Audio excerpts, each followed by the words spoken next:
آقای امیرعلی نوویای بازی هستن. مافیای بازی هستن.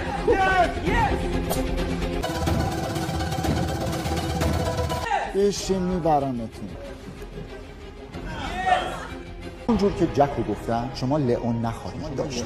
فیسافو میذارم جلوی لئون باز. ولی به من رای ندید. واقعا شهر میبازه اگه من رای بدید. من میدونم میرم اونجا فیساف میکشم. جلوی یک شهروند میذارم و بازی تموم میشه. اصلا به شب و تیر و طرف لئون نمیرسه.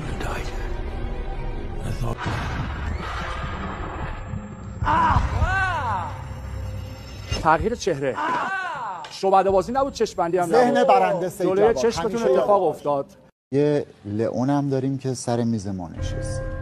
منم نمیرم بیرون، چون میرم اونجا ذهن زیبا میکشم، فیساف بکشم که گرفتاریم. خب خانم قاسمی رو تشویق کنید چون شو شدن. چطورم؟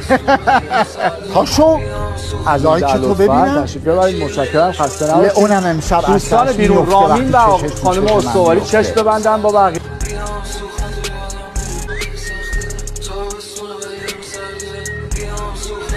تغییر چهره. من همون که گفتم میرم اونجا